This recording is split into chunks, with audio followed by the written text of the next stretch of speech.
ਗੁਰੂ ਰੂਪ ਸਾਧ ਸੰਗਤ ਜੀਓ, ਗੱਜ ਕੇ ਫਤਿਹ ਬੁਲਾਓ ਜੀ। ਵਾਹਿਗੁਰੂ ਜੀ ਕਾ ਖਾਲਸਾ, ਵਾਹਿਗੁਰੂ ਜੀ ਕੀ ਫਤਿਹ। ਜਿਸ ਤਰ੍ਹਾਂ ਕਿ ਆਪ ਸਭ ਨੂੰ ਪਤਾ ਹੈ ਕਿ ਕਈ ਮਹੀਨਿਆਂ ਤੋਂ ਅਸੀਂ ਧੰਨ ਸ੍ਰੀ ਗੁਰੂ ਤੇਗ ਬਹਾਦਰ ਸਾਹਿਬ ਜੀ ਦੇ ਜੀਵਨ ਦੀਆਂ ਸਾਖੀਆਂ ਆਪ ਜੀ ਨਾਲ ਸ਼ੇਅਰ ਕਰ ਰਹੇ ਹਾਂ, ਕਿਉਂਕਿ ਅੱਗੇ ਗੁਰੂ ਤੇਗ ਬਹਾਦਰ ਜੀ ਦੀ 400 ਸਾਲਾ ਜਨਮ ਸ਼ਤਾਬਦੀ ਆ ਰਹੀ ਹੈ। ਔਰ ਕੋਸ਼ਿਸ਼ ਇਹੀ ਹੈ ਕਿ ਜਦੋਂ ਜਨਮ ਸ਼ਤਾਬਦੀ ਆਏ ਤਦ ਤੱਕ ਅਸੀਂ ਉਹਨਾਂ ਦੀ ਜੀਵਨ ਯਾਤਰਾ 'ਚੋਂ ਵੱਧ ਤੋਂ ਵੱਧ ਸਾਖੀਆਂ ਸ਼ੇਅਰ ਕਰ ਚੁੱਕੇ ਹੋਈਏ। ਔਰ ਵੱਧ ਤੋਂ ਵੱਧ ਸਾਖੀਆਂ ਜਿਹੜੀਆਂ ਅਸੀਂ ਸੁਣਨਾ ਪੜ੍ਹਨਾ ਉਹ ਸਾਡੇ ਵਾਸਤੇ ਬਹੁਤ ਜ਼ਰੂਰੀ ਹੈ। ਸੋ ਪਿੱਛੇ ਜਿੱਥੇ ਅਸੀਂ ਛੱਡਿਆ ਸੀ ਉੱਥੇ ਗੁਰੂ ਤੇਗ ਬਹਾਦਰ ਜੀ ਅਨੰਦਪੁਰ ਸਾਹਿਬ ਤੋਂ ਕਸ਼ਮੀਰੀ ਪੰਡਤਾਂ ਦੀ ਫਰਿਆਦ ਸੁਣ ਕੇ ਅਤੇ ਦਿੱਲੀ ਵੱਲ ਚੱਲਣ ਦਾ ਫੈਸਲਾ ਉਹਨਾਂ ਨੇ ਕਰ ਲਿਆ। ਜਦੋਂ ਉਹਨਾਂ ਨੇ ਫੈਸਲਾ ਕਰ ਲਿਆ ਅਤੇ ਕੁਝ ਸਿੰਘ ਐਸੇ ਸਨ ਜਿਨ੍ਹਾਂ ਨੇ ਗੁਰੂ ਮਹਾਰਾਜ ਦੀ ਕੋਲੋਂ ਆਗਿਆ ਲਈ ਅਤੇ ਪ੍ਰਣ ਕੀਤਾ ਕਿ ਗੁਰੂ ਸਾਹਿਬ ਦੀ ਸ਼ਹੀਦੀ ਹੋਏਗੀ ਤਾਂ ਅਸੀਂ ਉਹਨਾਂ ਤੋਂ ਪਹਿਲੇ ਸ਼ਹੀਦ ਹੋਵਾਂਗੇ, ਅਸੀਂ ਉਹਨਾਂ ਦੇ ਨਾਲ ਜਾਵਾਂਗੇ ਔਰ ਜੇ ਲੋੜ ਪਈ ਤਾਂ ਗੁਰੂ ਮਹਾਰਾਜ ਤੋਂ ਪਹਿਲੇ ਅਸੀਂ ਆਪਣੀ ਸ਼ਹੀਦੀ ਦੇਵਾਂਗੇ। ਉਹ 5 ਸਿੱਖ ਸਨ, ਭਾਈ ਮਤੀ ਦਾਸ ਜੀ, ਭਾਈ ਸਤੀ ਦਾਸ ਜੀ, ਭਾਈ ਦਿਆਲਾ ਜੀ, ਭਾਈ ਊਦਾ ਜੀ ਅਤੇ ਭਾਈ ਜੈਤਾ ਜੀ। ਖੈਰ ਉਹ 5 ਸਿੱਖ ਨਾਲ ਚੱਲ ਕੇ ਅਤੇ ਦਿੱਲੀ ਪਹੁੰਚ ਗਏ। ਦਿੱਲੀ ਜਦੋਂ ਪਹੁੰਚ ਗਏ ਅਤੇ ਉੱਥੇ ਔਰੰਗਜ਼ੇਬ ਉਹਨਾਂ ਦਿਨਾਂ 'ਚ ਕਿਤੇ ਬਾਹਰ ਗਿਆ ਹੋਇਆ ਸੀ, ਲੇਕਿਨ ਬੜਾ ਸਖਤ ਹੁਕਮ ਆਪਣੇ ਕਾਜ਼ੀਆਂ ਨੂੰ, ਆਪਣੇ ਜੋ ਦਰਬਾਰੀ ਸਨ ਉਹਨਾਂ ਨੂੰ ਉਹ ਸਖਤ ਹੁਕਮ ਦੇ ਕੇ ਗਿਆ ਸੀ ਕਿ ਜਿਸ ਤਰ੍ਹਾਂ ਮਰਜ਼ੀ ਹੋਵੇ ਗੁਰੂ ਤੇਗ ਬਹਾਦਰ ਜੀ ਕੋਲੋਂ ਇਸਲਾਮ ਕਬੂਲ ਕਰਾਇਆ ਜਾਏ ਔਰ ਕੋਈ ਵੀ ਤਰੀਕਾ ਇਸ ਵਾਸਤੇ ਤੁਸੀਂ ਵਰਤ ਸਕਦੇ ਹੋ। ਜਦੋਂ ਰਾਜੇ ਦੇ ਕੋਲੋਂ ਇਹੋ ਜਿਹੇ ਸਖਤ ਹੁਕਮ ਮਿਲ ਜਾਣ ਤਾਂ ਫਿਰ ਕਾਜ਼ੀ ਮੁੱਲਾ ਔਰ ਜੋ ਦਰਬਾਰੀ ਜੋ ਹੈ ਉਹ ਤਾਂ ਉਸ ਦਾ ਨਾਜਾਇਜ਼ ਫਾਇਦਾ ਉਠਾਉਂਦੇ ਨੇ ਔਰ ਉਸ ਤੋਂ ਵੀ ਜ਼ਿਆਦਾ ਜ਼ੁਲਮ ਕਰਨ ਦੀ ਕੋਸ਼ਿਸ਼ ਕਰਦੇ ਨੇ। ਸੋ ਜਦੋਂ ਮਹਾਰਾਜ ਪਹੁੰਚੇ ਚਾਂਦਨੀ ਚੌਕ ਤਾਂ ਸਭ ਤੋਂ ਪਹਿਲੇ ਉਹਨਾਂ ਨੂੰ ਔਰੰਗਜ਼ੇਬ ਦਾ ਹੁਕਮ ਸੁਣਾਇਆ ਗਿਆ। ਹੁਕਮ ਕੀ ਸੁਣਾਇਆ ਗਿਆ ਕਿ ਜਿਵੇਂ ਮਰਜ਼ੀ ਤੁਹਾਨੂੰ ਇਸਲਾਮ ਕਬੂਲ ਕਰਨਾ ਹੀ ਪਏਗਾ, ਇਸਲਾਮ ਕਬੂਲ ਕਰੋਗੇ, ਬਦਲੇ ਵਿੱਚ ਜੋ ਤੁਸੀਂ ਮੰਗੋਗੇ ਉਹ ਤੁਹਾਨੂੰ ਮਿਲੇਗਾ। ਪਰ ਧੰਨ ਗੁਰੂ ਤੇਗ ਬਹਾਦਰ ਸਾਹਿਬ ਤੇ ਪਹਿਲੇ ਹੀ ਆਪਣਾ ਮਨ ਬਣਾ ਕੇ ਆਏ ਸਨ ਕਿ ਮੈਨੂੰ ਇਹਨਾਂ ਦੀ ਰੱਖਿਆ ਕਰਨ ਵਾਸਤੇ, ਹਿੰਦੂਆਂ ਦੀ ਸਹਾਇਤਾ ਕਰਨ ਵਾਸਤੇ ਜੇ ਮੈਨੂੰ ਜਾਨ ਵੀ ਦੇਣੀ ਪਏ ਤਾਂ ਮੈਂ ਆਪਣੀ ਜਾਨ ਕੁਰਬਾਨ ਕਰ ਦਿਆਂਗਾ। ਸੋ ਉਹਨਾਂ ਨੇ ਕਿਸੇ ਵੀ ਤਰੀਕੇ ਮੰਨਣ ਦੀ, ਕਿਸੇ ਵੀ ਤਰੀਕੇ ਉਹ ਨਹੀਂ ਮੰਨੇ। ਜੋ ਜਿੰਨੇ ਵੀ ਉਹਨਾਂ ਨੇ ਲਾਲਚ ਦਿੱਤੇ, ਧਮਕੀਆਂ ਦਿੱਤੀਆਂ, ਜੋ ਕੁਛ ਵੀ ਕਿਹਾ, ਕੋਈ ਮਹਾਰਾਜ ਟਸ ਤੋਂ ਮਸ ਨਹੀਂ ਹੋਏ। ਅਤੇ ਉਹਨਾਂ ਨੇ ਕਾਜ਼ੀਆਂ ਨੇ, ਮੁੱਲਾ ਨੇ, ਜਿਹੜੇ ਉਹਨਾਂ ਦੇ ਦਰਬਾਰੀ ਸਨ, ਉਹਨਾਂ ਨੇ ਸ਼ਿਕਾਇਤ ਕਰ ਦਿੱਤੀ ਰਾਜੇ ਨੂੰ ਕਿ ਇਹ ਤਾਂ ਕਿਸੇ ਤਰੀਕੇ ਵੀ ਮੰਨ ਨਹੀਂ ਲਏ, ਇਹਨਾਂ ਅਸੀਂ ਬਹੁਤ ਕੋਸ਼ਿਸ਼ ਕਰ ਲਈ ਲੇਕਿਨ ਇਹ ਕਿਸੇ ਵੀ ਤਰੀਕੇ ਮੰਨਣ ਨੂੰ ਤਿਆਰ ਨਹੀਂ ਹੋ ਰਹੇ। ਜਦੋਂ ਸ਼ਿਕਾਇਤ ਕੀਤੀ ਤਾਂ ਬਾਦਸ਼ਾਹ ਨੇ ਫਿਰ ਹੁਕਮ ਭੇਜਿਆ ਕਿ ਇਸ ਤਰ੍ਹਾਂ ਕਰੋ ਕਿ ਜਿਹੜੇ ਇਹਨਾਂ ਦੇ ਨਾਲ ਸਿੱਖ ਆਏ ਨੇ ਪਹਿਲੇ ਉਹਨਾਂ ਦੇ ਉੱਤੇ ਅਤਿਆਚਾਰ ਕਰੋ, ਉਹਨਾਂ ਨੂੰ ਪਹਿਲੇ ਮਨਾਓ। ਜੇ ਉਹ ਮੰਨ ਜਾਣਗੇ ਤਾਂ ਗੁਰੂ ਸਾਹਿਬ ਉਹਨਾਂ ਨੂੰ ਦੇਖ ਕੇ ਸ਼ਾਇਦ ਡਰ ਜਾਣਗੇ ਔਰ ਉਹਨਾਂ ਦੇ ਉੱਤੇ ਜਿਤਨੀ ਵੀ ਸਖਤੀ ਤੁਸੀਂ ਕਰ ਸਕਦੇ ਹੋ ਉਹ ਸਖਤੀ ਤੁਸੀਂ ਕਰੋ, ਤਾਂ ਕਿ ਸਿੱਖਾਂ ਨੂੰ ਮਰਦਿਆਂ ਦੇਖ ਕੇ, ਸਿੱਖਾਂ ਦੀ ਸ਼ਹੀਦੀ ਦੇਖ ਕੇ ਗੁਰੂ ਸਾਹਿਬ ਦਾ ਮਨ ਸ਼ਾਇਦ ਡੋਲ ਜਾਏਗਾ ਅਤੇ ਉਹ ਇਸਲਾਮ ਕਬੂਲ ਕਰ ਲੈਣਗੇ। ਕਿਉਂਕਿ ਸ਼ਰਤ ਇਹੀ ਸੀ ਕਿ ਜੇ ਗੁਰੂ ਤੇਗ ਬਹਾਦਰ ਸਾਹਿਬ ਇਸਲਾਮ ਕਬੂਲ ਕਰ ਲੈਣਗੇ ਤਾਂ ਹਿੰਦੁਸਤਾਨ ਦੇ ਸਾਰੇ ਹਿੰਦੂ ਮੁਸਲਮਾਨ ਬਣ ਜਾਣਗੇ। ਜੇ ਉਸ ਵਕਤ ਇਹ ਸ਼ਹੀਦੀ ਨਾ ਹੋਈ ਹੁੰਦੀ ਅਤੇ ਅੱਜ ਹਿੰਦੁਸਤਾਨ ਦਾ ਨਕਸ਼ਾ ਕੁਝ ਹੋਰ ਹੁੰਦਾ। ਅੱਜ ਹਿੰਦੁਸਤਾਨ ਦੇ ਵਿੱਚ ਕੀ ਹੁੰਦਾ, ਕੋਈ ਹਿੰਦੂ ਨਾ ਹੁੰਦਾ, ਕੋਈ ਮੰਦਰ ਨਾ ਹੁੰਦਾ, ਕੋਈ ਤਿਲਕ ਨਾ ਲਗਾ ਸਕਦਾ, ਕੋਈ ਜੰਝੂ ਨਾ ਪਾ ਸਕਦਾ ਔਰ ਸਾਰਾ ਜੋ ਹਿੰਦੁਸਤਾਨ ਸੀ ਉਹ ਇਸਲਾਮੀ ਦੇਸ਼ ਹੁੰਦਾ। ਖੈਰ, ਸੋ ਜਦੋਂ ਉਹ ਸਿੱਖ ਨਾਲ ਜਿਹੜੇ ਆਏ ਸਨ ਉਹਨਾਂ ਦੇ ਉੱਤੇ ਜ਼ੁਲਮ ਕਰਨੇ ਸ਼ੁਰੂ ਕੀਤੇ ਗਏ। ਤਾਂ ਅਸੀਂ ਅਕਸਰ ਦੇਖਦੇ ਹਾਂ, ਦਿੱਲੀ 'ਚ ਰਹਿਣ ਵਾਲੇ ਹਾਂ, ਅਸੀਂ ਜਦੋਂ ਗੁਰਦੁਆਰਾ ਸੀਸਗੰਜ ਸਾਹਿਬ ਜਾਂਦੇ ਹਾਂ ਅਤੇ ਉਸ ਦੇ ਸਾਹਮਣੇ ਇੱਕ ਫੁਆਰਾ ਹੈ ਜਿਸ ਦਾ ਨਾਮ, ਉਸ ਚੌਕ ਦਾ ਨਾਮ ਹੁਣ ਲਿਖਿਆ ਗਿਆ ਹੈ ਭਾਈ ਮਤੀ ਦਾਸ ਚੌਕ। ਭਾਈ ਮਤੀ ਦਾਸ ਦੇ ਨਾਮ 'ਤੇ ਉਸ ਚੌਕ ਦਾ ਨਾਮ ਰੱਖਿਆ ਗਿਆ। ਲੇਕਿਨ ਉਹਦੇ ਵਿਚਕਾਰ ਇੱਕ ਬਹੁਤ ਵੱਡਾ ਫੁਆਰਾ ਹੈ, ਬਹੁਤ ਵੱਡਾ ਫੁਆਰਾ ਹੈ। ਪਾਣੀ ਜਦੋਂ ਚੱਲਦਾ ਹੈ ਬਹੁਤ ਉੱਚੀ ਤੱਕ ਦਿਖਦਾ ਹੈ, ਉੱਚੀ ਤੱਕ ਜਾਂਦਾ ਹੈ ਔਰ ਲੋਕ ਉਸ ਨੂੰ ਦੇਖਦੇ ਕਿ ਬੜੇ ਖੁਸ਼ ਹੁੰਦੇ ਨੇ। ਲੇਕਿਨ ਇੱਕ ਮਿੰਟ ਵਾਸਤੇ ਜੇ ਉੱਥੇ ਕੋਲ ਖੜੇ ਹੋ ਕੇ ਕਦੇ ਇਮੈਜਿਨ ਕਰੋ ਕਿ ਜੇ ਉਸ ਜਗ੍ਹਾ 'ਤੇ ਪਾਣੀ ਦੀ ਜਗ੍ਹਾ 'ਤੇ ਖੂਨ ਨਿਕਲਦਾ ਹੋਵੇ ਤਾਂ ਸਾਨੂੰ ਕਿਹੋ ਜਿਹਾ ਮਹਿਸੂਸ ਹੋਏਗਾ। ਔਰ ਇਹ ਸੱਚਮੁੱਚ ਹੋਇਆ ਉਸ ਜਗ੍ਹਾ 'ਤੇ, ਸੱਚਮੁੱਚ ਇਹ ਪਾਣਾ ਵਰਤਿਆ, ਇਹਦੇ 'ਚ ਕੋਈ ਝੂਠ ਨਹੀਂ ਹੈ। ਇਤਿਹਾਸ ਸਾਖੀ ਹੈ ਕਿ ਉਸ ਜਗ੍ਹਾ ਦੇ ਉੱਤੇ ਇਹ ਪਾਣੀ ਦੇ ਫੁਆਰੇ ਦੀ ਬਜਾਏ ਖੂਨ ਦਾ ਫੁਆਰਾ ਚੱਲਿਆ ਸੀ। ਔਰ ਖੂਨ ਦਾ ਫੁਆਰਾ ਉਹ ਕਿਸ ਦਾ ਸੀ? ਉਹ ਭਾਈ ਮਤੀ ਦਾਸ ਦਾ ਸੀ, ਜਿਨ੍ਹਾਂ ਦੇ ਨਾਮ 'ਤੇ ਉਹ ਜਗ੍ਹਾ ਦਾ ਨਾਮ ਰੱਖਿਆ ਗਿਆ ਭਾਈ ਮਤੀ ਦਾਸ ਚੌਕ। ਕਸੂਰ ਉਹਨਾਂ ਦਾ ਕੀ ਸੀ? ਕਸੂਰ ਇਹ ਸੀ ਕਿ ਆਪਣੇ ਧਰਮ ਦੇ ਪੱਕੇ ਸਨ ਔਰ ਉਹ ਕਿਸੇ ਡਰਾਵੇ ਵਿੱਚ ਕਿਸੇ ਧਮਕੀ ਵਿੱਚ ਆ ਕੇ ਆਪਣਾ ਧਰਮ ਛੱਡ ਕੇ ਇਸਲਾਮ ਕਬੂਲ ਨਹੀਂ ਕਰਨਾ ਚਾਹੁੰਦੇ ਸਨ। ਦੂਸਰੀ ਗੱਲ ਕਿ ਉਹ ਧਰਮ ਦੀ ਆਜ਼ਾਦੀ ਸਭ ਨੂੰ ਦੇਣਾ ਚਾਹੁੰਦੇ ਸਨ ਕਿ ਕੋਈ ਵੀ ਆਪਣੇ ਧਰਮ ਦਾ ਜਿਸ ਤਰ੍ਹਾਂ ਮਰਜ਼ੀ ਚਾਹੇ ਉਹ ਆਪਣੇ ਧਰਮ ਦੇ ਨਾਲ ਆਪਣੇ ਧਰਮ ਵਿੱਚ ਪੱਕਾ ਰਹੇ, ਲੇਕਿਨ ਜ਼ਬਰਦਸਤੀ ਕਿਸੇ ਦਾ ਧਰਮ ਨਾ ਬਦਲਿਆ ਜਾਏ।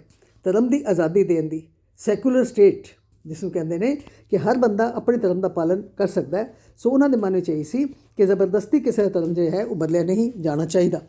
ਖੈਰ, ਸੋ ਇਸ ਕਰਕੇ ਉਹ ਤਿਆਰ ਸਨ, ਉਹ ਤਾਂ ਪਹਿਲੇ ਹੀ ਤਿਆਰ ਹੋ ਕੇ ਆਏ ਸਨ ਕਿ ਗੁਰੂ ਮਹਾਰਾਜ ਤੋਂ ਪਹਿਲੇ ਅਸੀਂ ਆਪਣੀ ਸ਼ਹੀਦੀ ਦੇਵਾਂਗੇ। ਸੋ ਭਾਈ ਸਭ ਤੋਂ ਪਹਿਲੇ ਬੁਲਾਇਆ ਗਿਆ ਭਾਈ ਮਤੀ ਦਾਸ ਨੂੰ। ਭਾਈ ਮਤੀ ਦਾਸ ਨੂੰ ਬੁਲਾਇਆ ਅਤੇ ਕਾਜ਼ੀ ਨੇ ਉਸ ਨੂੰ ਪਹਿਲੀ ਸ਼ਰਤ ਇਹੀ ਰੱਖੀ ਕਿ ਸਿੱਖੀ ਨੂੰ ਛੱਡ ਕੇ ਮੁਸਲਮਾਨ ਹੋ ਜਾਓ, ਤੁਹਾਨੂੰ ਸਾਰੇ ਸੁੱਖ ਮਿਲਣਗੇ। ਤੁਸੀਂ ਕੀ ਲੈਣਾ, ਤੁਹਾਨੂੰ ਕੀ ਫਰਕ ਪੈਂਦਾ, ਸਿੱਖੀ ਨੂੰ ਛੱਡ ਦਿਓ ਅਤੇ ਤੁਸੀਂ ਬਹੁਤ ਲੰਬੀ ਜੀਵਨ ਜੀਓਗੇ, ਸੁੱਖ ਦਾ ਭਰਿਆ ਸੁੱਖ ਸਹੂਲਤਾਂ ਤੁਹਾਨੂੰ ਦਿੱਤੀਆਂ ਜਾਣਗੀਆਂ ਔਰ ਤੁਹਾਡਾ ਜੀਵਨ ਬੜਾ ਸੁਖੀ ਹੋਏਗਾ। ਸੋ ਤੁਸੀਂ ਸਿੱਖੀ ਨੂੰ ਛੱਡ ਦਿਓ ਅਤੇ ਮੁਸਲਮਾਨ ਬਣ ਜਾਓ। ਲੇਕਿਨ ਭਾਈ ਜੀ ਨੇ ਸਾਰੇ ਦੁਨਿਆਵੀ ਸੁੱਖਾਂ ਦੇ ਲਾਲੇ ਠੁਕਰਾ ਦਿੱਤੇ ਅਤੇ ਉਹਨਾਂ ਨੇ ਕਿਹਾ ਮੈਂ ਸਿੱਖੀ ਨੂੰ ਨਹੀਂ ਛੱਡ ਸਕਦਾ, ਭਾਵੇਂ ਮੇਰੀ ਜਾਨ ਚਲੀ ਜਾਏ। ਕਾਜ਼ੀ ਨੇ ਫਿਰ ਕਿਹਾ ਅੱਛਾ ਅਤੇ ਤੁਸੀਂ ਗੁਰੂ ਸਾਹਿਬ ਦਾ ਸਾਥ ਛੱਡ ਦਿਓ। ਪਰ ਭਾਈ ਸਾਹਿਬ ਨੇ ਕਿਹਾ ਗੁਰੂ ਸਾਹਿਬ ਨੂੰ ਛੱਡ ਕੇ ਤਾਂ ਮੈਂ ਜਿੰਦਾ ਹੀ ਨਹੀਂ ਰਹਿ ਸਕਦਾ, ਔਰ ਅੰਤ ਨੂੰ ਜੇ ਮਰਨਾ ਹੀ ਹੈ ਤਾਂ ਕਿਉਂ ਨਾ ਮੈਂ ਆਪਣਾ ਧਰਮ ਮਿਲਵਾ ਕੇ ਹੀ ਮਰਾਂ। ਤੁਸੀਂ ਇਹ ਦੱਸੋ ਕਿ ਜੇ ਮੈਂ ਤੁਹਾਡਾ ਕਹਿਣਾ ਮੰਨ ਲਾਂ ਤਾਂ ਕੀ ਮੈਨੂੰ ਮੌਤ ਨਹੀਂ ਆਏਗੀ? ਜੇ ਮਰਨਾ ਹੀ ਹੈ ਤਾਂ ਮੈਂ ਮੂੰਹ ਕਾਲਾ ਕਰਕੇ ਦਰਗਾਹ ਵਿੱਚ ਕਿਉਂ ਜਾਵਾਂ? ਮੌਤ ਤਾਂ ਆਣੀ ਹੈ।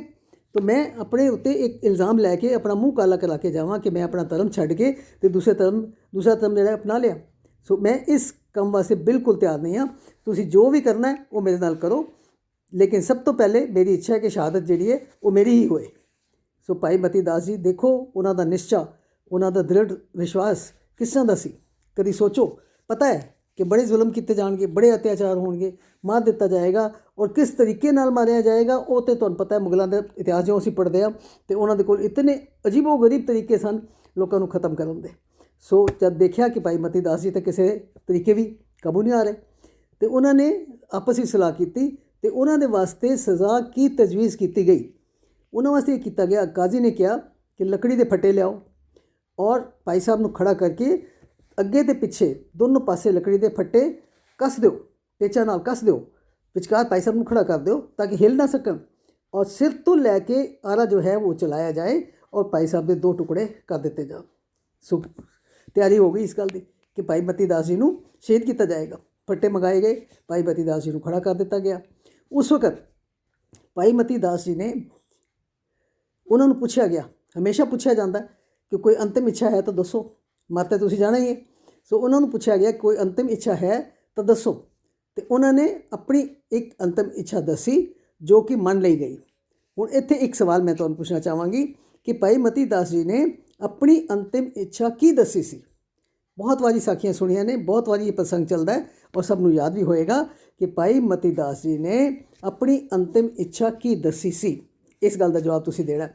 ਖੈਰ, ਸੋ ਉਹ ਉਸ ਵਕਤ ਸਿਰ ਦੇ ਉੱਤੇ ਆਰਾ ਚਲਾਇਆ ਗਿਆ। ਕਹਿਣਾ ਬੜਾ ਆਸਾਨ ਹੈ, ਇਮੈਜਿਨ ਕਰਕੇ ਦੇਖੋ ਕਿ ਸਿਰ ਦੇ ਉੱਤੇ ਜਦੋਂ ਆਰਾ ਚੱਲੇਗਾ ਤਾਂ ਖੂਨ ਦਾ ਫੁਹਾਰਾ ਤਾਂ ਨਿਕਲੇਗਾ ਹੀ। ਇਸ ਕਰਕੇ ਹੀ ਉੱਥੇ ਉਹ ਫੁਹਾਰਾ ਹੈ। ਸੋ ਖੂਨ ਦੇ ਫੁਹਾਰੇ ਸਾਰੇ ਚਾਂਦਨੀ ਚੌਕ ਵਿੱਚ ਖੂਨ ਦੇ ਫੁਹਾਰੇ ਵਗ ਗਏ ਔਰ 2 ਟੁਕੜਿਆਂ ਵਿੱਚ ਭਾਈ ਸਾਹਿਬ ਦਾ ਸਰੀਰ ਜਿਹੜਾ ਉਹ 2 ਟੁਕੜੇ ਹੋ ਗਿਆ ਔਰ ਉਹ ਪਾਠ ਕਰਦੇ ਰਹੇ, ਜਪਜੀ ਸਾਹਿਬ ਦਾ ਪਾਠ ਕਰਦੇ ਰਹੇ। ਔਰ ਇਤਿਹਾਸ ਗਵਾਹ ਹੈ ਕਿ ਉਹ ਜਦ 2 ਟੁਕੜੇ ਹੋ ਵੀ ਰਹੇ ਸਨ ਅਤੇ ਉਹਨਾਂ ਦੇ ਵਿੱਚੋਂ ਜਪਜੀ ਸਾਹਿਬ ਦੇ ਪਾਠ ਦੀ ਆਵਾਜ਼ ਆ ਰਹੀ ਸੀ। ਧੰਨ ਸਿੱਖ ਅਤੇ ਧੰਨ ਗੁਰੂ ਦੇ ਸਿੱਖ। ਕਿਆ ਕਮਾਲ ਦੇ ਉਹਨਾਂ ਨੇ ਕਿੰਨਾ ਪੱਕਾ ਦ੍ਰਿੜ ਵਿਸ਼ਵਾਸ ਸੀ ਕਿ ਅਸੀਂ ਗੁਰੂ ਤੋਂ ਬੇਮੁਖ ਨਹੀਂ ਹੋਣਾ, ਅਸੀਂ ਆਪਣੇ ਧਰਮ ਤੋਂ ਬੇਮੁਖ ਨਹੀਂ ਹੋਣਾ। ਸੋ ਇਸ ਤਰ੍ਹਾਂ ਕਰਦੇ ਕਰਦੇ ਉਹ ਆਪਣੀ ਸ਼ਹੀਦੀ ਪਾ ਗਏ ਔਰ ਆਪਣੇ ਇਤਿਹਾਸ ਵਿੱਚ ਉਹਨਾਂ ਦਾ ਨਾਮ ਜਿਹੜਾ ਉਹ ਸੁਨਹਿਰੀ ਅੱਖਰਾਂ ਵਿੱਚ ਲਿਖਿਆ ਜਾਂਦਾ ਗਿਆ। ਇੱਕ ਗੱਲ ਮੈਨੂੰ ਯਾਦ ਆਈ ਕਿ ਬਚਪਨ ਦੇ ਵਿੱਚ ਅਸੀਂ ਕਈ ਵਾਰੀ ਪ੍ਰਭਾਤ ਫੇਰੀ 'ਤੇ ਜਾਂਦੇ ਸੀ ਅਤੇ ਪ੍ਰਭਾਤ ਫੇਰੀ 'ਚ ਨਾ ਇੱਕ ਸਾਡੇ ਬਜ਼ੁਰਗ ਬਾਬਾ ਜੀ ਸਨ, ਉਹ ਹਮੇਸ਼ਾ ਨਾ ਇਹ ਭਾਈ ਮਤੀ ਦਾਸ, ਭਾਈ ਸਤੀ ਦਾਸ ਦੇ ਉੱਤੇ ਨਾ ਉਹ ਬੜੀ ਉੱਚੀ ਆਵਾਜ਼ ਦੇ ਵਿੱਚ ਨਾ ਉਹ ਪੜ੍ਹਦੇ ਸਨ। ਉਹ ਕੀ ਪੜ੍ਹਦੇ ਸਨ? ਉਹ ਇਹ ਪੜ੍ਹਦੇ ਸਨ, ਪ੍ਰੇਮ ਵਾਲੀ ਗਲੀ ਵਿੱਚੋਂ ਕੋਈ ਲੰਘਦਾ, ਪ੍ਰੇਮ ਵਾਲੀ ਗਲੀ ਵਿੱਚੋਂ ਕੋਈ ਲੰਘਦਾ, ਮਤੀ ਦਾਸ ਪਿਆਰਾ ਹੋਵੇ, ਮਤੀ ਦਾਸ ਪਿਆਰਾ ਹੋਵੇ, ਸੀਸ ਉੱਤੇ ਆਰਾ ਹੋਵੇ, ਸੀਸ ਉੱਤੇ ਆਰਾ ਹੋਵੇ, ਖੂਨ ਦਾ ਫੁਹਾਰਾ ਹੋਵੇ, ਜਪਜੀ ਦਾਨ ਮੰਗਦਾ, ਪ੍ਰੇਮ ਵਾਲੀ ਗਲੀ ਵਿੱਚੋਂ ਕੋਈ ਲੰਘਦਾ। ਇਹ ਪ੍ਰੇਮ ਵਾਲੀ ਗਲੀ ਕਿਹੜੀ ਸੀ? ਇਹ ਤਾਂ ਗੁਰੂ ਨਾਲ ਪ੍ਰੇਮ, ਆਪਣੇ ਧਰਮ ਨਾਲ ਪ੍ਰੇਮ। ਅਤੇ ਸਾਡੇ ਇਤਿਹਾਸ ਵਿੱਚ ਹਮੇਸ਼ਾ ਹੀ ਆਇਆ ਕਿ ਜੋ ਤੋ ਪ੍ਰੇਮ ਖੇਲਣ ਕਾ ਚਾਓ, ਸਿਰ ਤਰ ਤਲੀ ਗਲੀ ਮੋਰੀ ਆਓ। ਮੌਤ ਦਾ ਡਰ ਤੇ ਗੁਰੂ ਮਹਾਰਾਜ ਨੇ ਸਾਡੇ ਅੰਦਰੋਂ ਕੱਢ ਹੀ ਦਿੱਤਾ ਹੋਇਆ। ਸੋ ਇਸ ਤਰੀਕੇ ਨਾਲ ਉਹ ਮੌਤ ਤੋਂ ਨਹੀਂ ਡਰੇ, ਆਪਣੇ ਇਰਾਦੇ ਦੇ ਉੱਤੇ ਕਾਇਮ ਰਹੇ ਅਤੇ ਆਪਣੀ ਸ਼ਹੀਦੀ ਦੇ ਗਏ। ਇਸ ਤੋਂ ਬਾਅਦ ਵਾਰੀ ਆਈ ਭਾਈ ਸਤੀ ਦਾਸ ਜੀ ਦੀ। ਭਾਈ ਸਤੀ ਦਾਸ ਜੀ ਨੂੰ ਸ਼ਹੀਦ ਕਰਨ ਵਾਸਤੇ ਬਾਹਰ ਬੁਲਾਇਆ ਗਿਆ। ਜੇਲ੍ਹ ਵਿੱਚ ਸਨ। ਗੁਰੂ ਤੇਗ ਬਹਾਦਰ ਸਾਹਿਬ ਮਹਾਰਾਜ ਦੇ ਨਾਲ ਹੀ ਇਹ ਸਿੱਖ ਜਿਹੜੇ ਸਨ ਇਹ ਜੇਲ੍ਹ ਦੇ ਅੰਦਰ ਸਨ। ਸੋ ਜੇਲ੍ਹ ਵਿੱਚੋਂ ਭਾਈ ਮਤੀ ਦਾਸ ਜੀ ਨੂੰ ਬਾਹਰ ਕੱਢ ਕੇ ਸ਼ਹੀਦ ਕਰ ਦਿੱਤਾ ਗਿਆ ਸੀ। ਅਤੇ ਹੁਣ ਵਾਰੀ ਆਈ ਭਾਈ ਸਤੀ ਦਾਸ ਜੀ ਦੀ। ਹੁਣ ਭਾਈ ਸਤੀ ਦਾਸ ਜੀ ਨੂੰ ਜਦੋਂ ਚਾਂਦਨੀ ਚੌਕ ਦੇ ਚੌਕ ਵਿੱਚ ਬਾਹਰ ਸੜਕ ਦੇ ਉੱਤੇ ਲਿਆਂਦਾ ਗਿਆ ਅਤੇ ਉਹਨਾਂ ਦੇ ਉੱਤੇ ਵੀ ਉਹੀ 3 ਫਾਰਮੂਲੇ ਉਹੀ ਲਗਾਏ ਗਏ ਕਿ ਪਹਿਲੇ ਲਾਲਚ ਦਿੱਤੇ, ਸਿੱਖੀ ਛੱਡ ਦਿਓ, ਧਰਮ ਛੱਡ ਦਿਓ, ਇਸਲਾਮ ਕਬੂਲ ਕਰ ਲਓ, ਕਲਮਾ ਪੜ੍ਹ ਲਓ, ਵਾਹਿਗੁਰੂ ਵਾਹਿਗੁਰੂ ਨਾ ਬੋਲੋ, ਅੱਲਾ ਅੱਲਾ ਬੋਲੋ, ਕੀ ਗੱਲ ਹੈ। ਅਤੇ ਉਸ ਤੋਂ ਬਾਅਦ ਲਾਲਚ ਦਿੱਤੇ ਗਏ ਕਿ ਤੁਹਾਨੂੰ ਸਾਰੇ ਸੁੱਖ ਦਿੱਤੇ ਜਾਣਗੇ, ਸਭ ਕੁਛ ਦਿੱਤਾ ਜਾਏਗਾ। ਲੇਕਿਨ ਧੰਨ ਸਾਨੂੰ ਗੁਰੂ ਦੇ ਸਿੱਖ ਜੋ ਜ਼ਰਾ ਵੀ ਨਹੀਂ ਡੋਲੇ, ਮੌਤ ਦੇ ਡਰ ਤੋਂ ਜ਼ਰਾ ਵੀ ਨਹੀਂ ਡਰੇ। ਉਹਨੇ ਕਿਹਾ ਤੁਸੀਂ ਜੋ ਮਰਜ਼ੀ ਕਰ ਲਓ, ਅਸੀਂ ਨਾ ਆਪਣਾ ਧਰਮ ਛੱਡਣਾ ਔਰ ਨਾ ਅਸੀਂ ਗੁਰੂ ਦਾ ਸਾਥ ਛੱਡਣਾ। ਸੋ ਉਹਨਾਂ ਦੇ ਵਾਸਤੇ ਫਿਰ ਮੀਟਿੰਗ ਕੀਤੀ ਗਈ ਕਿ ਇਹਨਾਂ ਨੂੰ ਹੁਣ ਕਿਹੜੀ ਸਜ਼ਾ ਦਿੱਤੀ ਜਾਏ। ਉਹਨਾਂ ਦੇ ਕੋਲ ਮੁਸਲਮਾਨ ਹਾਕਮਾਂ ਦੇ ਕੋਲ ਪਤਾ ਨਹੀਂ ਉਹ ਕਾਜ਼ੀ ਕਿਹੋ ਜਿਹੇ ਹੁੰਦੇ ਸਨ ਜਿਹੜੇ ਨਵੇਂ ਤੋਂ ਨਵੇਂ ਤਰੀਕੇ ਦੀਆਂ ਸਜ਼ਾਵਾਂ ਜਿਹੜੀਆਂ ਉਹ ਤਜਵੀਜ਼ ਕਰ ਦਿੰਦੇ ਸਨ। ਹੁਣ ਭਾਈ ਸਤੀ ਦਾਸ ਵਾਸਤੇ ਇਹ ਸਜ਼ਾ ਤਜਵੀਜ਼ ਕੀਤੀ ਗਈ ਕਿ ਇਸ ਦੇ ਆਸ-ਪਾਸ ਰੂਈ ਲਪੇਟ ਕੇ ਅਤੇ ਉਸਨੂੰ ਰੋਸੀਆਂ ਨਾਲ ਬੰਨ੍ਹ ਦਿੱਤਾ ਜਾਏ, ਫਿਰ ਉਸਨੂੰ ਅੱਗ ਲਗਾਈ ਜਾਏ। ਦੇਖੋ ਮਾਰ ਤਾਂ ਉਹ ਫਿਰ ਵੀ ਸਕਦੇ ਸੀ, ਅਗਰ ਸਿਰਫ ਮਾਰਨਾ ਹੀ ਚਾਹੁੰਦੇ ਤਾਂ ਉਹ ਮਾਰ ਸਕਦੇ ਸੀ, ਪਰ ਅਸਲ ਵਿੱਚ ਉਹ ਤਸੀਹ ਦੇਣਾ ਚਾਹੁੰਦੇ ਸਨ। ਉਹ ਕਿਉਂ ਤਸੀਹ ਦੇਣਾ ਚਾਹੁੰਦੇ ਸਨ ਕਿ ਜਿਉਂ ਰੂਈ ਨੂੰ ਅੱਗ ਲਗਾਵਾਂਗੇ ਸੇਕ ਅੰਦਰ ਪਹੁੰਚੇਗਾ, ਅੰਦਰੋਂ ਤੜਫਨ ਹੋਏਗੀ, ਸਰੀਰ ਤੜਫੇਗਾ ਅਤੇ ਗੁਰੂ ਮਹਾਰਾਜ ਵੀ ਦੇਖ ਕੇ ਸ਼ਾਇਦ ਡੋਲ ਜਾਣਗੇ। ਸਿੱਖਾਂ ਦੇ ਇਹ ਕਸ਼ਟ ਉਹ ਦੇਖ ਨਹੀਂ ਸਕਣਗੇ ਅਤੇ ਉਹ ਸ਼ਾਇਦ ਸਾਡੀ ਗੱਲ ਮੰਨ ਜਾਣਗੇ। ਔਰ ਸਿੱਖ ਵੀ ਹੌਲੀ ਹੌਲੀ ਕਰਕੇ ਮਾਰਦੇ ਸਨ। ਇੱਕਦਮ ਗੋਲੀ ਮਾਰ ਕੇ ਜਾਂ ਇੱਕਦਮ ਤਲਵਾਰ ਦੇ ਨਾਲ ਮਾਰ ਸਕਦੇ ਸਨ, ਲੇਕਿਨ ਉਹ ਕਸ਼ਟ ਦੇ ਕੇ, ਤਸੀਹਤ ਦੇ ਕੇ ਮਾਰਨਾ ਚਾਹੁੰਦੇ ਸਨ ਕਿ ਅੱਧ ਵਿਚਕਾਰ ਵੀ ਸ਼ਾਇਦ ਉਹ ਡਰ ਕੇ ਅਤੇ ਸਾਡੀ ਗੱਲ ਮੰਨ ਲੈਣਗੇ। ਪਰ ਉਹ ਗੁਰੂ ਦੇ ਸਿੱਖ ਤਾਂ ਇਹੋ ਜਿਹੀ ਗੱਲ ਜਿਹੜੀ ਸਿੱਖੇ ਹੀ ਨਹੀਂ ਸਨ। ਉਹਨਾਂ ਦੇ ਅੰਦਰ ਤਾਂ ਇਹ ਚੀਜ਼ ਹੈ ਹੀ ਨਹੀਂ ਸੀ। ਉਹ ਤਾਂ ਪਹਿਲੇ ਹੀ ਇਹ ਫੈਸਲਾ ਕਰਕੇ ਹੀ ਅਨੰਦਪੁਰ ਸਾਹਿਬ ਤੋਂ ਚੱਲੇ ਸਨ ਕਿ ਅਸੀਂ ਜੇ ਗੁਰੂ ਤੇਗ ਬਹਾਦਰ ਜੀ ਸ਼ਹੀਦ ਹੋਣਗੇ ਅਤੇ ਅਸੀਂ ਉਹਨਾਂ ਤੋਂ ਪਹਿਲੇ ਸ਼ਹੀਦ ਹੋਵਾਂਗੇ। ਸੋ ਭਾਈ ਸਤੀ ਦਾਸ ਜੀ ਨੇ ਕਹਿ ਦਿੱਤਾ ਕਿ ਤੁਸੀਂ ਜੋ ਕਰਨਾ ਕਰ ਲਓ, ਮੈਂ ਤਾਂ ਨਾ ਆਪਣਾ ਧਰਮ ਛੱਡਾਂਗਾ, ਨਾ ਮੈਂ ਆਪਣੇ ਗੁਰੂ ਨੂੰ ਛੱਡਾਂਗਾ। ਖੈਰ ਦੁਨੀਆ ਦੇਖਣ ਵਾਲੀ ਸੀ, ਲੋਕ ਆਉਂਦੇ ਸਨ, ਦੇਖਦੇ ਸਨ ਕਿ ਇਹ ਕਿਸ ਤਰੀਕੇ ਨਾਲ ਜ਼ਾਲਮ ਹਕੂਮਤ ਕਿਸ ਤਰੀਕੇ ਨਾਲ ਇਹੋ ਜਿਹੇ ਮਾੜੇ ਕੰਮ ਜਿਹੜੇ ਉਹ ਕਰ ਰਹੀ ਹੈ। ਪਰ ਕੋਈ ਬੋਲ ਨਹੀਂ ਸਕਦਾ ਸੀ, ਇਤਨੀ ਦਹਿਸ਼ਤ ਸੀ, ਇਤਨਾ ਡਰ ਸੀ ਕਿ ਕੋਈ ਉਹਨਾਂ ਦੇ ਅੱਗੇ ਬੋਲ ਨਹੀਂ ਸਕਦਾ ਸੀ। ਸੋ ਭਾਈ ਸਤੀ ਦਾਸ ਜੀ ਦੇ ਆਸ-ਪਾਸ ਰੂਈ ਲਪੇਟ ਦਿੱਤੀ ਗਈ ਔਰ ਉਸਨੂੰ ਅੱਗ ਲਗਾ ਦਿੱਤੀ ਗਈ। ਹੌਲੀ ਜਿਉਂ ਸੇਕ ਅੰਦਰ ਪਹੁੰਚਿਆ, ਕਦੀ ਇਮੈਜਿਨ ਕਰਕੇ ਦੇਖੋ ਕਿ ਅੰਦਰ ਜਿਉਂ ਸੇਕ ਅੱਗ ਜਿਹੜੀ ਹੈ ਉਹ ਅੰਦਰ ਤੱਕ ਗਈ, ਜਿਉਂ ਸੇਕ ਪਹੁੰਚਿਆ। ਬਾਣੀ ਦਾ ਪਾਠ ਕਰਦਾ ਰਿਹਾ ਭਾਈ ਸਤੀ ਦਾਸ ਜੀ, ਬਾਣੀ ਦਾ ਪਾਠ ਕਰਦੇ ਰਹੇ ਔਰ ਉਹਨਾਂ ਦੇ ਚਿਹਰੇ 'ਤੇ ਕੋਈ ਸ਼ਿਕਨ ਨਹੀਂ ਆਈ, ਕੋਈ ਇਸ ਚੀਜ਼ ਦੀ ਦੁੱਖ ਨਹੀਂ ਆਈ, ਕਿਉਂਕਿ ਜਿਹੜੇ ਗੁਰੂ ਨੂੰ ਸਮਰਪਿਤ ਹੋ ਜਾਂਦੇ ਨੇ ਉਹਨਾਂ ਨੂੰ ਸਰੀਰਕ ਦੁੱਖ ਫਿਰ ਦੁੱਖ ਨਹੀਂ ਦਿੰਦਾ। ਸਰੀਰਕ ਦੁੱਖ ਨਹੀਂ ਦਿੰਦਾ। ਸਰੀਰ 'ਤੇ ਕਿਤਨੇ ਵੀ ਦੁੱਖ ਹੋ ਜਾਣ, ਧੰਨ ਗੁਰੂ ਅਰਜਨ ਦੇਵ ਜੀ ਮਹਾਰਾਜ ਦੀ ਗੱਲ ਕਰ ਲਓ। ਉਹਨਾਂ ਦੀ ਜਦੋਂ ਅਸੀਂ ਸ਼ਹੀਦੀ ਦੇ ਬਾਰੇ ਪੜ੍ਹਦੇ ਹਾਂ ਅਤੇ ਉਹ ਜਦੋਂ ਤੱਤੀ ਤਵੀ 'ਤੇ ਬੈਠੇ ਸਨ, ਉੱਤੇ ਤੱਤੀ ਰੇਤ ਪਾਈ ਗਈ ਸੀ, ਥੱਲੇ ਅੱਗ ਬਾਲੀ ਗਈ ਸੀ ਅਤੇ ਉਹਨਾਂ ਨੂੰ ਸਰੀਰਕ ਦੁੱਖ ਮਹਿਸੂਸ ਨਹੀਂ ਹੋਇਆ ਸੀ। ਉਹਨਾਂ ਨੇ ਬਿਲਕੁਲ ਵੀ ਉਸ ਵਕਤ ਕੀ ਕਿਹਾ ਸੀ, ਤੇਰਾ ਕੀਆ ਮਿੱਠਾ ਲਾਗੇ, ਪਾਣੇ ਨੂੰ ਮਿੱਠਾ ਕਰਕੇ ਮੰਨਿਆ, ਕਿਉਂਕਿ ਆਤਮਾ ਬਲਵਾਨ ਸੀ। ਆਤਮਾ ਬਲਵਾਨ ਹੋਵੇ ਤਾਂ ਸਰੀਰ ਦਾ ਦੁੱਖ ਜਿਹੜਾ ਉਹ ਦੁੱਖ ਹੀ ਨਹੀਂ ਲੱਗਦਾ। ਸੋ ਇਹ ਸਿੱਖ ਜਿਹੜੇ ਸਨ, ਜਿਹੜੇ ਗੁਰੂ ਤੇਗ ਬਹਾਦਰ ਜੀ ਦੇ ਨਾਲ ਆਏ ਸਨ, ਉਹ ਆਪਣੇ ਵਚਨਾਂ 'ਤੇ ਪੂਰੇ ਉਤਰੇ ਔਰ ਉਹ ਗੁਰੂ ਸਾਹਿਬ ਤੋਂ ਪਹਿਲੇ ਸ਼ਹੀਦੀਆਂ ਪ੍ਰਾਪਤ ਕਰ ਗਏ। ਸੋ ਇਸ ਤਰ੍ਹਾਂ ਕਰਦੇ ਕਰਦੇ ਦੂਸਰੀ ਸ਼ਹੀਦੀ ਜਿਹੜੀ ਹੋਈ ਉਹ ਕਿਸ ਦੀ ਹੋਈ? ਭਾਈ ਸਤੀ ਦਾਸ ਜੀ ਦੀ। ਇੱਥੇ ਇੱਕ ਸਵਾਲ ਮੈਂ ਪੁੱਛਣਾ ਚਾਹਾਂਗੀ ਇਤਿਹਾਸ ਵਿੱਚੋਂ ਕਿ ਭਾਈ ਮਤੀ ਦਾਸ ਅਤੇ ਭਾਈ ਸਤੀ ਦਾਸ ਦਾ ਆਪਸ ਵਿੱਚ ਕੀ ਰਿਸ਼ਤਾ ਸੀ? ਬਹੁਤ ਵਾਰੀ ਸੁਣਿਆ ਹੋਵੇਗਾ ਭਾਈ ਮਤੀ ਦਾਸ ਅਤੇ ਭਾਈ ਸਤੀ ਦਾਸ ਦਾ ਆਪਸ ਵਿੱਚ ਕੀ ਰਿਸ਼ਤਾ ਸੀ। ਇਸ ਗੱਲ ਦਾ ਜਵਾਬ ਤੁਸੀਂ ਦੇਣਾ। ਖੈਰ ਸੋ ਉਹ ਗੁਰੂ ਕਾ ਸਿੱਖ ਬਾਣੀ ਪੜ੍ਹਦਾ ਸ਼ੁਕਰਾਨਾ ਕਰਦਾ ਉਹ ਸ਼ਹੀਦ ਹੋ ਗਿਆ। ਹੁਣ ਉਸ ਤੋਂ ਬਾਅਦ ਰਹਿ ਗਏ ਭਾਈ ਦਿਆਲਾ ਜੀ। ਉਸ ਤੋਂ ਬਾਅਦ ਵਾਰੀ ਆਈ ਭਾਈ ਦਿਆਲਾ ਜੀ ਦੀ। ਹੁਣ ਜਦੋਂ ਭਾਈ ਦਿਆਲਾ ਜੀ ਨੂੰ ਬੁਲਾਇਆ ਗਿਆ ਅਤੇ ਉਹਨਾਂ ਦੇ ਵਾਸਤੇ ਫਿਰ ਇੱਕ ਨਵੇਂ ਸਿਰੋਂ ਇੱਕ ਸਜ਼ਾ ਜਿਹੜੀ ਸੀ ਉਹ ਤਜਵੀਜ਼ ਕੀਤੀ ਗਈ। ਕਾਜ਼ੀ ਨੂੰ ਪੁੱਛਿਆ ਗਿਆ ਕਿ ਇਹਨਾਂ ਨੂੰ ਕੀ ਸਜ਼ਾ ਦੇਣਾ ਚਾਹੀਦਾ, ਇਹਨਾਂ ਨੂੰ ਕੀ ਸਜ਼ਾ ਦੇਣੀ ਚਾਹੀਦੀ ਹੈ। ਸੋ ਭਾਈ ਦਿਆਲਾ ਜੀ ਜਿਹੜੇ ਸਨ ਉਹ ਗੁਰੂ ਤੇਗ ਬਹਾਦਰ ਜੀ ਦੇ ਬੜੇ ਨਜ਼ਦੀਕੀ ਸਿੱਖ ਸਨ। ਜਦੋਂ ਮਹਾਰਾਜ ਅਸਾਮ ਦੇ ਬੰਗਾਲ ਦੇ ਦੌਰੇ ਗਏ ਸਨ ਅਤੇ ਭਾਈ ਦਿਆਲਾ ਜੀ ਨਾਲ ਹੀ ਸਨ। ਭਾਈ ਦਿਆਲਾ ਜੀ ਨਾਲ ਸਨ। ਇਹ ਤਿੰਨੋਂ ਸਿੱਖ ਐਸੇ ਸਨ, ਭਾਈ ਮਤੀਦਾਸ, ਸਤੀਦਾਸ, ਭਾਈ ਦਿਆਲਾ ਜੀ, ਜਿਹੜੇ ਕਿ ਬਾਬਾ ਬਕਾਲੇ ਜਦੋਂ ਮਹਾਰਾਜ ਪ੍ਰਗਟ ਹੋਏ ਸਨ ਉਦੋਂ ਦਰਸ਼ਨਾਂ ਵਾਸਤੇ ਗਏ ਅਤੇ ਉਦੋਂ ਹੀ ਉਹਨਾਂ ਨੇ ਆਪਣਾ ਜੀਵਨ ਗੁਰੂ ਮਹਾਰਾਜ ਦੇ ਚਰਨਾਂ ਵਿੱਚ ਸਮਰਪਿਤ ਕਰ ਦਿੱਤਾ। ਸੋ ਬੜੇ ਨਜ਼ਦੀਕੀ ਸਿੱਖ, ਇਹ ਤਿੰਨੋਂ ਬੜੇ ਨਜ਼ਦੀਕੀ ਸਿੱਖ ਬਣ ਗਏ ਸਨ। ਤਾਂ ਭਾਈ ਦਿਆਲਾ ਜੀ ਮਹਾਰਾਜ ਦੇ ਨਾਲ ਹੀ ਗਏ ਸਨ ਅਤੇ ਜਦੋਂ ਮਹਾਰਾਜ ਵਾਪਸ ਆਏ ਪਟਨਾ ਸਾਹਿਬ ਤੋਂ, ਕਿਉਂਕਿ ਹਿੰਦੁਸਤਾਨ ਦੇ ਵਿੱਚ ਤਾਂ ਉਸ ਵਕਤ ਕਹਿਰ ਮਚਿਆ ਹੋਇਆ ਸੀ, ਔਰੰਗਜ਼ੇਬ ਨੇ ਤੂਫਾਨ ਮਚਾ ਰੱਖਿਆ ਸੀ ਕਿ ਮੈਂ ਸਭ ਨੂੰ ਮੁਸਲਮਾਨ ਬਣਾਉਣਾ। ਸੋ ਮਹਾਰਾਜ ਉੱਥੋਂ ਚੱਲੇ ਕਿ ਮੇਰਾ ਜਲਦੀ ਜਾਣਾ ਜ਼ਰੂਰੀ ਹੈ ਅਨੰਦਪੁਰ ਸਾਹਿਬ, ਮੈਂ ਅਨੰਦਪੁਰ ਸਾਹਿਬ ਪਹੁੰਚਾਂਗਾ। ਸੋ ਭਾਈ ਦਿਆਲਾ ਜੀ ਦੀ ਜ਼ਿੰਮੇਵਾਰੀ ਉਹ ਲਗਾ ਕੇ ਆਏ ਕਿ ਤੁਸੀਂ ਮਾਤਾ ਗੁਜਰੀ ਜੀ ਨੂੰ, ਮਾਤਾ ਨਾਨਕੀ ਜੀ ਨੂੰ, ਗੋਬਿੰਦ ਰਾਏ ਜੀ ਨੂੰ, ਬਾਬਾ ਕਿਰਪਾਲ ਚੰਦ ਜੀ ਨੂੰ, ਇਹਨਾਂ ਨੂੰ ਨਾਲ ਲੈ ਕੇ ਤੇ ਤੁਸੀਂ ਮੇਰੇ ਪਿੱਛੋਂ ਅਨੰਦਪੁਰ ਸਾਹਿਬ ਪਹੁੰਚ ਜਾਣਾ। ਸੋ ਕਿਤਨੇ ਵਿਸ਼ਵਾਸ ਪਾਤਰ ਸਨ, ਕਿਤਨੇ ਗੁਰੂ ਦੇ ਪਿਆਰੇ ਸਿੱਖ ਸਨ। ਖੈਰ, ਸੋ ਭਾਈ ਦਿਆਲਾ ਜੀ ਨੂੰ ਜਦੋਂ ਬੁਲਾਇਆ ਗਿਆ ਤੇ ਕਾਜ਼ੀ ਤੇ ਮੁੱਲਾ ਜਿਹੜੇ ਸਨ ਉਹਨਾਂ ਨੇ ਕਿਹਾ ਕਿ ਹੁਣ ਇੱਕ ਬੜੀ ਵੱਡੀ ਦੇਗ ਲਿਆਂਦੀ ਜਾਏ। ਦੇਗ ਸਭ ਨੂੰ ਪਤਾ ਹੈ, ਲੰਗਰ 'ਚ ਅਸੀਂ ਦੇਖਦੇ ਹਾਂ ਦੇਗਾਂ ਵਿੱਚ ਦਾਲਾਂ ਬਣਦੀਆਂ ਨੇ, ਕਿੰਨੀਆਂ ਵੱਡੀਆਂ ਵੱਡੀਆਂ ਦੇਗਾਂ ਨੇ। ਸੋ ਇੱਕ ਦੇਗ ਲਿਆਂਦੀ ਜਾਏ, ਉਸ ਦੇ ਵਿੱਚ ਪਾਣੀ ਉਬਾਲਿਆ ਜਾਏ, ਥੱਲੇ ਅੱਗ ਬਾਲੀ ਜਾਏ ਔਰ ਉਸ ਉਬਲਦੇ ਪਾਣੀ ਦੇ ਵਿੱਚ ਭਾਈ ਦਿਆਲਾ ਜੀ ਨੂੰ ਬਿਠਾ ਦਿੱਤਾ ਜਾਏ। ਹੁਣ ਕਦੀ ਸੋਚ ਕੇ ਦੇਖੋ, ਕੰਮ ਕਰਦੇ ਹਾਂ ਕਿਸੇ ਵਕਤ ਉਬਲਦੇ ਪਾਣੀ ਵਿੱਚ ਅਗਰ ਹੱਥ ਪੈ ਜਾਏ ਤਾਂ ਕੀ ਹੋਏਗਾ? ਛਾਲੇ ਪੈ ਜਾਣਗੇ, ਛਾਲੇ ਪੈ ਜਾਣਗੇ। ਸੋ ਉਹ ਕਿਸ ਤਰੀਕੇ ਨਾਲ ਬਰਦਾਸ਼ਤ ਕੀਤਾ ਹੋਏਗਾ ਉਹਨਾਂ ਨੇ ਕਿ ਪੂਰਾ ਸਰੀਰ ਜਿਹੜਾ ਹੈ ਉਹ ਦੇਗ ਦੇ ਅੰਦਰ ਡੁਬੋ ਦਿੱਤਾ ਜਾਏ ਔਰ ਅੱਗ ਥੱਲੇ ਬਾਲੀ ਜਾਏ ਔਰ ਫਿਰ ਉਹਨਾਂ ਨੂੰ ਇਸ ਤਰੀਕੇ ਨਾਲ ਸ਼ਹੀਦ ਕਰ, ਫਿਰ ਉਸ ਤੋਂ ਬਚਣ ਦਾ ਤਾਂ ਕੋਈ ਸਵਾਲ ਹੀ ਨਹੀਂ ਪੈਦਾ ਹੁੰਦਾ। ਸੋ ਉਹਨਾਂ ਨੂੰ ਇਸ ਤਰੀਕੇ ਨਾਲ ਸ਼ਹੀਦ ਕੀਤਾ ਜਾਏ। ਖੈਰ, ਧੰਨ ਸੀ ਉਹ ਗੁਰੂ ਦਾ ਸਿੱਖ ਭਾਈ ਦਿਆਲਾ ਜੀ, ਜਿਸ ਨੇ ਆਪਣੇ ਅੱਖਾਂ ਸਾਹਮਣੇ ਪਹਿਲੇ 2 ਗੁਰਸਿੱਖਾਂ ਦੀ ਸ਼ਹੀਦੀ ਵੀ ਦੇਖੀ ਸੀ ਔਰ ਉਸ ਦਾ ਮਨ ਜਿਹੜਾ ਸੀ ਹੋਰ ਪੱਕਾ ਹੋ ਗਿਆ ਸੀ ਕਿ ਉਹ ਸ਼ਹੀਦ ਹੋ ਗਏ, ਉਹ ਤਾਂ ਗੁਰੂ ਮਹਾਰਾਜ ਦੀ ਦਰਗਾਹ ਵਿੱਚ ਪ੍ਰਵਾਨ ਹੋ ਗਏ ਅਤੇ ਮੈਂ ਤਾਂ ਪਿੱਛੇ ਰਹਿ ਗਿਆ। ਅਤੇ ਉਸਨੇ ਆਪਣੀ ਸ਼ਹੀਦੀ ਨੂੰ ਬੜੀ ਹੱਸੀ ਖੁਸ਼ੀ ਖਿੜੇ ਮੱਥੇ ਪ੍ਰਵਾਨ ਕੀਤਾ ਔਰ ਪਾਠ ਕਰਦਾ ਕਰਦਾ ਜਿਹੜਾ ਉਹ ਸ਼ਹੀਦ ਹੋ ਗਿਆ। ਸੋ ਪਿੱਛੇ ਮੈਂ ਗੱਲ ਕਰ ਰਹੀ ਸੀ ਉਹਦੀ ਪ੍ਰਭਾਤ ਫੇਰੀ ਦੀ। ਸੋ ਵਿੱਚ ਭਾਈ ਸਤੀਦਾਸ ਦੀ ਵੀ ਗੱਲ ਕਰਨੀ ਸੀ, ਭਾਈ ਸਤੀਦਾਸ ਦੀ ਗੱਲ ਵੀ ਕਰਨੀ ਸੀ। ਭਾਈ ਪ੍ਰੇਮ ਵਾਲੀ ਗਲੀ ਵਿੱਚੋਂ ਕੋਈ ਕੋਈ ਲੰਘਦਾ, ਪ੍ਰੇਮ ਵਾਲੀ ਗਲੀ ਵਿੱਚੋਂ ਕੋਈ ਕੋਈ ਲੰਘਦਾ, ਭਾਈ ਸਤੀਦਾਸ ਹੋਵੇ, ਭਾਈ ਸਤੀਦਾਸ ਹੋਵੇ, ਰੂਈ ਆਸ ਪਾਸ ਹੋਵੇ, ਰੂਈ ਆਸ ਪਾਸ ਹੋਵੇ, ਸਿੱਖੀ ਦਾਨ ਮੰਗਦਾ ਜੀ, ਸਿੱਖੀ ਦਾਨ ਮੰਗਦਾ, ਪ੍ਰੇਮ ਵਾਲੀ ਗਲੀ ਵਿੱਚੋਂ ਕੋਈ ਕੋਈ ਲੰਘਦਾ। ਅਤੇ ਫਿਰ ਭਾਈ ਦਿਆਲਾ ਜੀ ਬਾਰੇ ਉਹ ਬਜ਼ੁਰਗ ਹਮੇਸ਼ਾ ਪ੍ਰਭਾਤ ਵਿੱਚ ਇਹ ਬੋਲਦੇ ਹੁੰਦੇ ਸਨ, ਭਾਈ ਜੀ ਦਿਆਲਾ ਹੋਵੇ, ਭਾਈ ਜੀ ਦਿਆਲਾ ਹੋਵੇ, ਦੇਗ ਦਾ ਉਬਾਲਾ ਹੋਵੇ, ਦੇਗ ਦਾ ਉਬਾਲਾ ਹੋਵੇ, ਉਹ ਪਿੰਡਾ ਛਾਲਾ ਛਾਲਾ ਹੋਵੇ, ਪਿੰਡਾ ਛਾਲਾ ਛਾਲਾ, ਪਾਣਾ ਮਿੱਠਾ ਮਨ ਦਾ ਜੀ, ਪਾਣਾ ਮਿੱਠਾ ਮਨ ਦਾ, ਪ੍ਰੇਮ ਵਾਲੀ ਗਲੀ ਵਿੱਚੋਂ ਕੋਈ ਕੋਈ ਲੰਘਦਾ, ਪ੍ਰੇਮ ਵਾਲੀ ਗਲੀ ਵਿੱਚੋਂ ਕੋਈ ਕੋਈ ਲੰਘਦਾ। ਸੋ ਇੱਕ ਬਚਪਨ ਦੀ ਗੱਲ ਯਾਦ ਆ ਗਈ ਸੀ ਜੋ ਮੈਂ ਤੁਹਾਡੇ ਨਾਲ ਸ਼ੇਅਰ ਕਰ ਲਈ।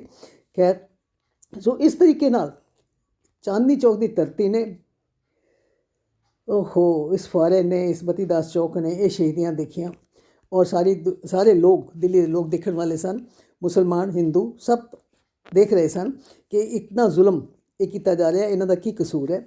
ਔਰ ਅੱਜ ਵੀ ਅਸੀਂ ਜਦੋਂ ਸੀਸਗੰਜ ਸਾਹਿਬ ਜਾਂਦੇ ਹਾਂ ਅਤੇ ਅਸੀਂ ਦੇਖਦੇ ਹਾਂ ਕਿ ਉਸ ਧਰਤੀ ਦੇ ਵਿੱਚ ਕਿਆ ਸ਼ਕਤੀ ਹੈ। ਉਸ ਧਰਤੀ ਦੇ ਵਿੱਚੋਂ ਹਰ ਵਕਤ ਜਪਜੀ ਸਾਹਿਬ ਦੀ ਆਵਾਜ਼ ਆਉਂਦੀ ਰਹਿੰਦੀ ਹੈ, ਕਿਉਂਕਿ ਇਹਨਾਂ ਸਿੰਘਾਂ ਨੇ ਸ਼ਹੀਦੀ ਤੋਂ ਪਹਿਲੇ ਵੀ ਜਪਜੀ ਸਾਹਿਬ ਦੇ ਪਾਠ ਕੀਤੇ। ਧੰਨ ਗੁਰੂ ਤੇਗ ਬਹਾਦਰ ਸਾਹਿਬ ਜੀ ਨੇ ਵੀ ਸ਼ਹੀਦੀ ਤੋਂ ਪਹਿਲੇ ਜਪਜੀ ਸਾਹਿਬ ਦਾ ਪਾਠ ਕੀਤਾ। ਸੋ ਮੈਂ ਅੱਗੇ ਵੀ ਸ਼ਾਇਦ ਇੱਕ ਵਾਰੀ ਬੇਨਤੀ ਕੀਤੀ ਸੀ ਕਿ ਜਦੋਂ ਸੀਸਗੰਜ ਜਾਈਏ ਜ਼ਰੂਰ ਉੱਥੇ ਬੈਠ ਕੇ, ਸਿਰਫ ਇਹ ਨਹੀਂ ਕਿ ਮੱਥਾ ਟੇਕ ਕੇ ਅਤੇ ਬਾਹਰ ਚਲੇ ਗਏ ਅਤੇ ਸੀਸਗੰਜ ਸਾਹਿਬ ਦੇ ਦਰਸ਼ਨ ਹੋ ਗਏ, ਉੱਥੇ ਬੈਠ ਕੇ ਇੱਕ ਜਪਜੀ ਸਾਹਿਬ ਦਾ ਪਾਠ ਜ਼ਰੂਰ ਕਰੀਏ, ਚਾਹੇ 5-10 ਮਿੰਟ 15 ਮਿੰਟ ਲੱਗ ਜਾਣ, ਲੇਕਿਨ ਇੱਕ ਜਪਜੀ ਸਾਹਿਬ ਦਾ ਪਾਠ ਕਰੀਏ ਅਤੇ ਇਹ ਸ਼ਹੀਦੀਆਂ ਦਾ ਨਕਸ਼ਾ, ਇਹ ਜ਼ਰੂਰੀ ਗੱਲ ਹੈ ਕਿ ਸਾਡੀ ਅੱਖਾਂ ਸਾਹਮਣੇ ਆ ਜਾਏਗਾ।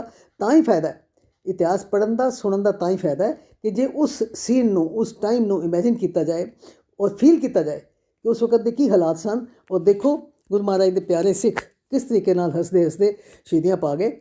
ਔਰ ਇੱਕ ਗੱਲ ਜਿਹੜੀ ਉਹ ਮੈਂ ਬਾਰ-ਬਾਰ ਅੱਗੇ ਵੀ ਕਹਿੰਦੀ ਹਾਂ, ਅੱਜ ਫਿਰ ਕਹਿਣਾ ਚਾਹਾਂਗੀ ਕਿ ਅੱਜ ਮੰਦਰਾਂ ਦੇ ਵਿੱਚ ਔਰ ਹਿੰਦੂ ਮਤ ਵਿੱਚ ਜੋ ਤਿਲਕ ਲਗਾਇਆ ਜਾਂਦਾ ਹੈ, ਗੁਰੂ ਮਹਾਰਾਜ ਤਿਲਕ ਨਹੀਂ ਲਗਾਉਂਦੇ ਸਨ, ਮਹਾਰਾਜ ਜੰਝੂ ਨਹੀਂ ਪਾਉਂਦੇ ਸਨ, ਲੇਕਿਨ ਜੋ ਤਿਲਕ ਅੱਜ ਲਗਾਇਆ ਜਾਂਦਾ ਹੈ ਉਸ ਦੇ ਵਿੱਚ ਇਹਨਾਂ ਸ਼ਹੀਦਾਂ ਦੇ ਖੂਨ ਦੀ ਲਾਲੀ ਹੈ, ਇਹਨਾਂ ਦੇ ਖੂਨ ਦੀ ਲਾਲੀ ਹੈ ਉਸ ਤਿਲਕ ਦੇ ਵਿੱਚ।